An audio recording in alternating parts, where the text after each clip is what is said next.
Oke, assalamualaikum warahmatullahi wabarakatuh. Di sini saya akan memberitahu cara mengukur menggunakan alat ukur mekanik. Di sini ada beberapa contoh alat ukur mekanik. Dari sebelah sini ada yang namanya jangka sorong. Jangka sorong bisa digunakan untuk mengukur diameter luar, diameter dalam, dan kedalaman. Dan satunya lagi ada mikrometer. Mikrometer bisa digunakan untuk mengukur diameter piston dan kalibrasi dial. Dan di sini ada dial indikator. Dial indikator bisa untuk mengukur keratakan sebuah benda.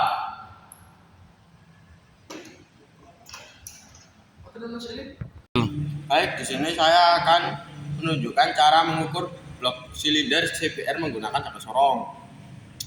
Untuk pertama, sebelum melakukan pengukuran, kita cek garis skala utama dan nonio sejajar dengan 0. Ketika sudah begitu, kita ukur menggunakan diameter dalam. Pas itu kita kunci. Kita lihat untuk skala utama, kita lihat dari skala nonius titik 0 berada di mana? Di sini berada di depannya 63, jadi 63 mili. Dan skala noniusnya kita lihat garis yang paling sejajar.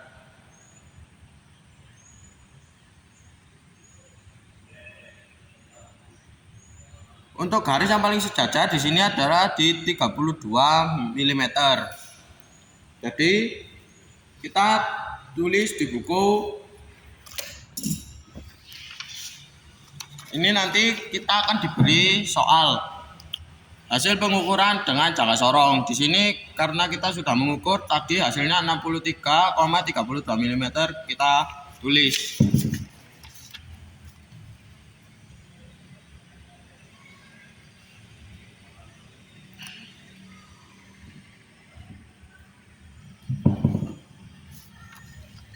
Baik, setelah mengukur jangka sorong, kita akan mengukur menggunakan dial.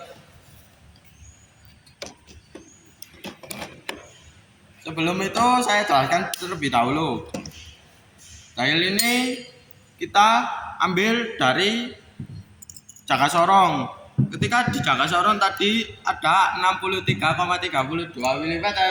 Di WBR juga 63,60 mm. Jadi kita harus bulatkan ke atas menjadi 64. Dan ketika mau menggunakannya terlebih dahulu, dial harus dikalibrasi menggunakan mikrometer.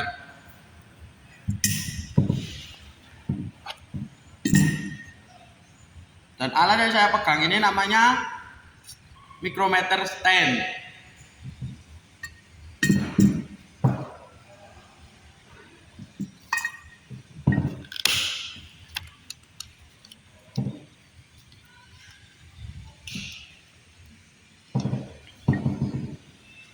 Coba.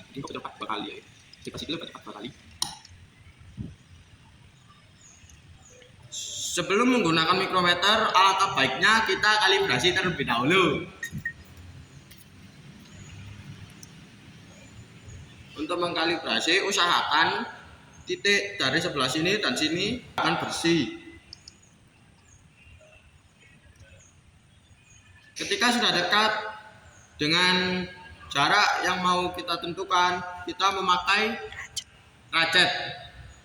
Ratchet ini kegunaannya untuk supaya tidak terlalu menekan keras benda yang ingin kita ukur.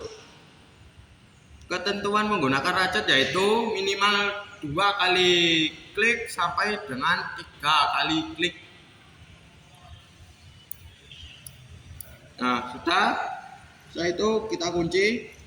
Kita lihat apakah garis sejajar dengan 0. Karena di sini belum kita sejajarkan menggunakan pengunci.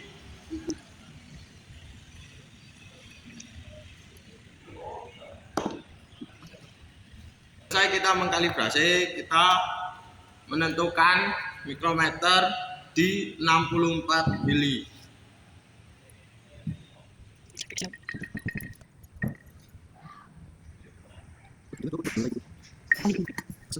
Selesai kita ukur di 64 mili, kita dial, kita masukkan ke sini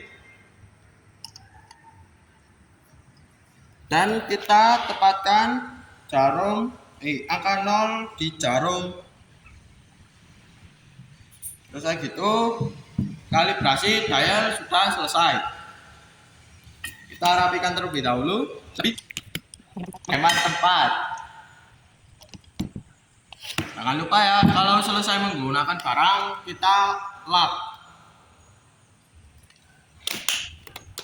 Oke, setelah sudah dial kita masukkan. Di sini ada 3 bagian. Yang sini ini namanya bagian bawah, tengah, atas. Kita ukur yang X sama Y-nya. Saya perlihatkan terlebih dahulu. Garis ini kita bisa lihat ini sebagai Y dan kalau sini sebagai X. Karena di sini saya mau mengukur garis X-nya, kita usahakan lubang rantai keteng ini berada di atas, berada di samping, dan kita masukkan.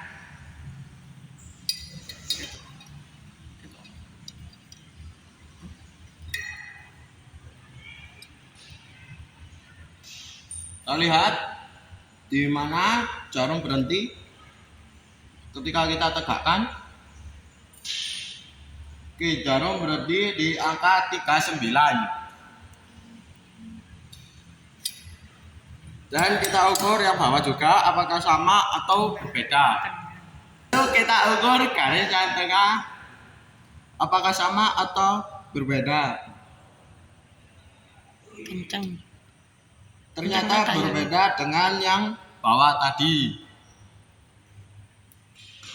Di sini ada di 32 mm.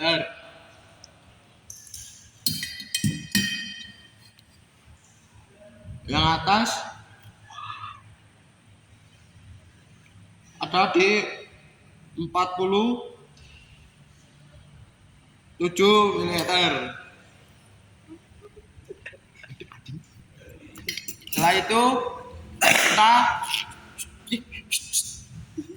Setelah itu kita selesai mengukur menggunakan dial dari 63,32 yang kita bulatkan ke atas menjadi 64 dan pengukuran dial yang untuk bagian atas di 46 mm, jadi 48 dikurangi 46 mm menjadi 63,52 mm. Kita tulis di sini 63,52 mm. Untuk yang pengukuran tengah tadi berada di 32 mm. Jadi seperti yang pertama tadi 64 dikurangi 32 mm menjadi 63,68. Dan yang bawah tadi di 39 mm. Jadi 64 dikurangi 39 jadi 63,61. Oke, selesai pengukuran dari alat ukur masing-masing. Jadi hasil dari pengukuran dari alat ukur mekanik yaitu untuk hasil pengukuran dengan jangka sorong berada di 63,32 mm. Untuk hasil mikrometer atas berada di 63,52 dan hasil pengukuran mikrometer tengah yaitu di 63,68 dan hasil pengukuran mikrometer bawah yaitu di 63,61 mm. Sekian dari saya, Muhammad Ida Firmansyah. Terima kasih. Wassalamualaikum warahmatullahi wabarakatuh.